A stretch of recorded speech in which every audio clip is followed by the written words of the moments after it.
बीते 10 दिनों में अफगानिस्तान के हालात तेजी से बदले हैं। तालिबान ने लगभग पूरे अफगानिस्तान पर कब्जा करने के बाद काबुल पर अपना शिकंजा कस लिया है। अब अफगानिस्तान पर पूरी तरह से तालिबान का राज है और तालिबान अफगानिस्तान की सत्ता संभालने की तैयारी कर रहा। इन सब के बीच तालिबान को लेकर रूस की तरफ से एक बड़ा बयान आया।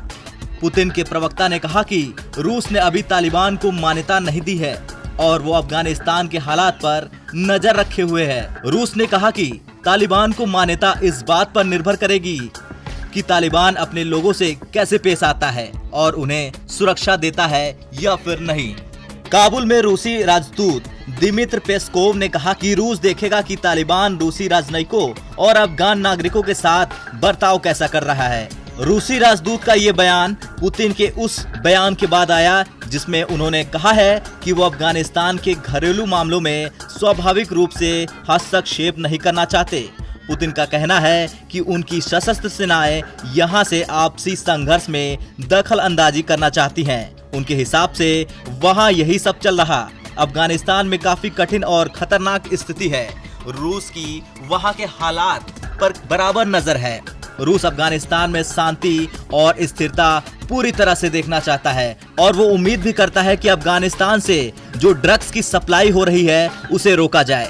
दरअसल तालिबान को लेकर रूस के रुख में बदलाव आया है। अब तक तालिबान की तारीफ करने वाले रूसी राष्ट्रपति पुतिन के आदेश पर काबुल से अपने नागरिकों को भी निकाला जा रहा है। अभी एक दिन पहले ही रूसी सेना के 4 विमानों से 500 से ज्यादा लोगों को काबुल से निकाल दिया गया है। तो वहीं तालिबान एक और जहां अफगानिस्तान में कब्जा जमाने के बाद सरकार बनाने की कवायद में जुटा है और उसके लिए वो कोशिश कर रहा है कि दुनिया के अन्य देश उसकी सरकार को मान्यता दें।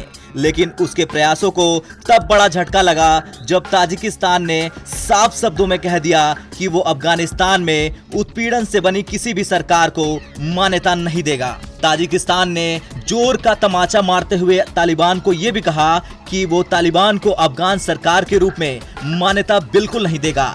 ताजिकिस्तान के राष्ट्रपति इमोमाली रहमोन ने पाकिस्तान के विदेश मंत्री शाह महमूद कुरैशी के सामने कह दिया कि देश तालिबान को अफगानिस्तान की वैध सरकार के रूप में मान्यता बिल्कुल नहीं देगा। बैठक के बाद जारी बयान में ताजिकिस्तान की राष्ट्रीय सूचना एजेंसी खोर ने कहा कि ताजिकिस्तान ऐसी किसी भी अन्य सरकार को मान्यता नहीं देगा जो इस अफगानिस्तान देश में उत्पीड़न के माध्यम से बनी है, पूरे अफगान लोगों की स्थिति को ध्यान में रखे बिना और विशेष रूप से सभी अल्पसंख्यकों को ध्यान में रखे बिना बनी हो। ब्यूरो रिपोर्ट, भारत तक।